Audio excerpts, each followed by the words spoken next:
తిరుమల తిరుపతి దేవస్థానానికి సంబంధించి ఈ కూటమి ప్రభుత్వం తెలిసి అనేక తప్పులు చేస్తూ పోతుంది. తెలిసి తప్పులు చేస్తూ ఆ తప్పుల్ని వైసీపీ మీద నెట్టే కార్యక్రమం కూడా చేస్తున్నారు. అవి కూడా బెడ్స్ కొడుతున్నాయి. వాటితోనే సరే ఆగుతారా అంటే లేదు, మళ్ళీ తప్పుల మీద తప్పులు చెప్పుకుంటూ పోతే పెద్ద శాంతాడంతా ఉంటాయి.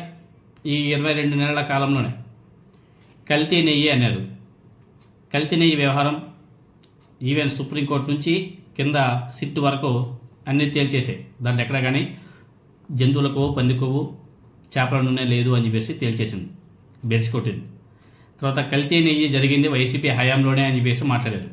కానీ కల్తీ నెయ్యి జరిగింది టీడీపీ అంటే కూటమి ప్రభుత్వం అధికారంలోకి వచ్చిన తర్వాతనే.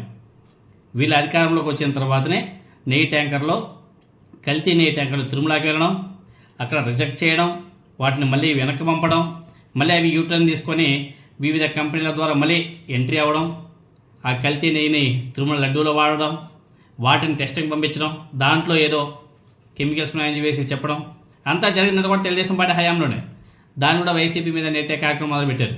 అది బెడ్స్ కొట్టింది. అది మాత్రం బిగ్ షాక్. ఇంకా కూటమికి తేరుకోలేని దెబ్బ. అది మాత్రం ఆ 3 పార్టీలకు కోలుకోలేని దెబ్బ. అది అంతటితో ఆగారంటే లేదు. మా 3-4 రోజుల క్రితం బయటపడింది. అది ఎప్పుడో జనవరిలోనే బయటపడిందంట. కానీ అది ఎవరికి కూడా తెలియదు ప్రజలకి. అది మొన్న బయటపడింది. పరకామణిలో 1 కోటి రూపాయలు విలువ చేసే బంగారం, వెండిని అక్కడ ఒక కాంట్రాక్ట్ ఉద్యోగి దొంగలించేశాడు. 1 కోటి రూపాయలు విలువ చేసే బంగారం, వెండి. దాని మీద కేసు నమోదు చేశారంట. నమోదు చేసి మామ అనిపించేశారు. అలా వెళ్ళాడు, ఇలా బయట వచ్చేసాడు బెయిల్ మీద.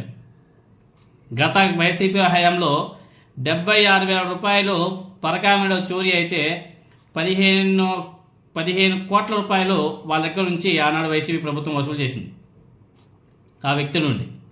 ఇప్పుడు ఈ కూటమి ప్రభుత్వంలో 1 కోటి రూపాయల విలువ అంటే ఆభరణాలని దొంగతనం చేస్తే ఒకరు వాళ్ళ దగ్గర నుంచి ఏమి రికవర్ చేయలే. ఆ దొంగతనం చేసినటువంటి బంగారాన్ని ఏదో కొంత మేరకు ఏదో రికవర్ చేశారంట, ఏదో 30%. మిగతా పోయా. ఆనాడు వైసీపీ గవర్నమెంట్ 15 కోట్ల రూపాయలు టీటీడీకి అక్కడ నుంచి లాక్కొచ్చారు. ఈ ప్రభుత్వంలో ఏమి జరలే. అంటే 1 కోటి రూపాయలు అంటే మామూలు విషయం కాదు. అంటే వీళ్ళ వెనక ఉన్నటువంటి ఆ గోల్డ్ బాబు ఎవరని చెప్పేసి వైసీపీ వాళ్ళు కామెంట్ చేస్తున్నారు. అయినా కానీ మన టీటీడీ చైర్మన్ గారు చూసేస్తున్నట్టు వ్యవహరిస్తున్నాడు. అంతటి తాగేదంటే లేదు. మన బిఆర్ నాయుడు గారి రాసలీల వీడియోస్ బీభత్సంగా రాష్ట్రం కాదు కదా దేశవ్యాప్తంగా వైరల్ అయ్యాయి. ఏమైనా సరే యాక్షన్ తీసుకున్నట్టే నారా చంద్రబాబు నాయుడు గారు అంటే లేదు.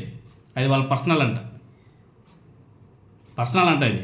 ఒక టీటీడీ దేవస్థానానికి చైర్మన్గా ఉన్నటువంటి వ్యక్తి అలాంటి ఆయన వీడియోస్ బయట వస్తే అది ఆయన పర్సనల్ అంట, వ్యక్తిగతం అంట.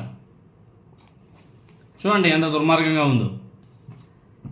తిరుమల తిరుపతి దేవస్థానాన్ని భ్రష్టుపడిచేశారు. వీళ్ళ అధికారం చేపట్టిన కొద్ది రోజులకే తిరుపతిలో తొక్కిసలాట, చనిపోయారు, భక్తులు చనిపోయారు. మొన్న రీసెంట్గా తిరుమల తిరుపతి దేవస్థానం ఆ క్యూ లైన్లో కొట్టుకున్నారు, భక్తులు కొట్టుకున్నారు. తర్వాత తిరుమల తిరుపతి దేవస్థానంలో రీల్స్ విపరీతం కంట్రోల్ చేసే నాదురేలే. తిరుమల తిరుపతి దేవస్థానంలో కేక్ కటింగ్లు, బర్త్డేలకి కేక్ కటింగ్లు. ఒకటి చేస్తే కరెక్ట్, ఇంకొకటి చేస్తే తప్పు. హీరోయిన్ ఉంటుంది జాన్వీ కపూర్, ఆమె కూడా తన బర్త్డేకి కేక్ కట్ చేసింది. ఆనాడు ఎవరు కూడా పట్టించుకోలే.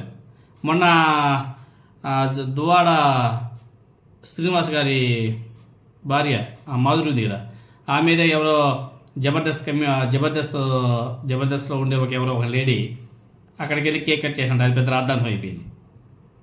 గ్యాస్ ఆగిపోయిందంట. ఏదైతే ఐఓసీఎల్ నుంచి తిరుమలకి సరఫరా అవుతుందో గ్యాస్, అది ఆపేశారు.